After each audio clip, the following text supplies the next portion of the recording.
throughout the campaign, Donald Trump talked about the biased media and how the election was rigged.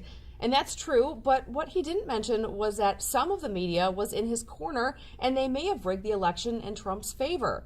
Trump's son-in-law and advisor Jared Kushner made some comments at what he calls an off-the-record meeting in the Morgan Stanley cafeteria. Kushner told business executives that the Trump campaign struck a deal with Sinclair Broadcast Group to try and secure better media coverage. Sinclair owns TV stations across the country, many in swing states.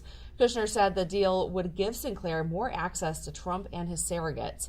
As the nation's largest owner of TV stations, Kushner said, quote, "It's math." The deal goes like this. Sinclair provides soft, favorable coverage to Trump, and he provides exclusive access and boosts the station's ratings, and possibly something else. Sinclair wants the FCC to relax ownership rules so they can dominate even more markets by buying up more stations to merge with others. This is a sure way to save money and have a monopoly on what advertisers pay. Relaxing FCC rules might be something Trump would get behind, while Hillary Clinton, on the other hand, would not likely support that.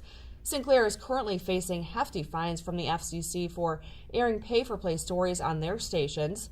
It appears that Sinclair is hoping their favorable coverage of Trump may sway him to toss out those fines. Now, the Washington Post highlights just how far Sinclair went to win Trump over. Sinclair gave a disproportionate amount of neutral or favorable coverage to Trump during the campaign, while often casting Clinton in an unfavorable light. For example, stories and features favorable to Trump or that challenged Clinton were distributed to Sinclair stations on a must-run basis. This includes headlines like, "Why did Hillary Clinton struggle with disclosing her medical diagnosis?" There was no must-run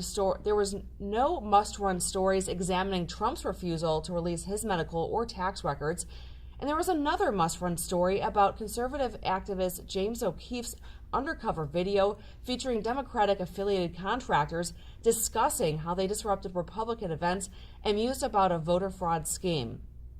In August, Sinclair was fined over $9 million by the FCC for running paid advertisements for the Huntsman's Cancer Institute disguised as actual news stories.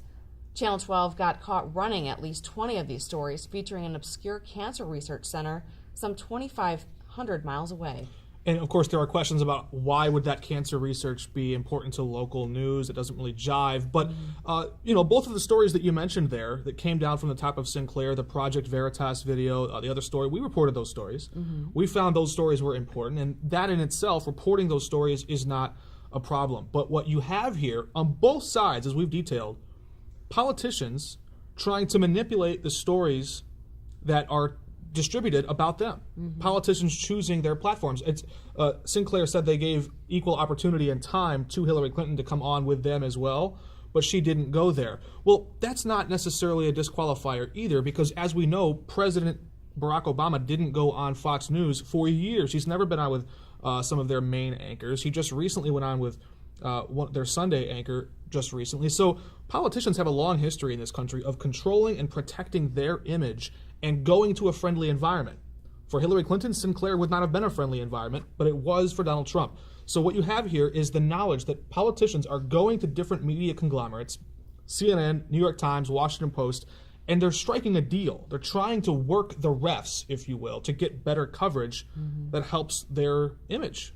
Absolutely, and whatever fits their narrative. So we've seen that play out, forever.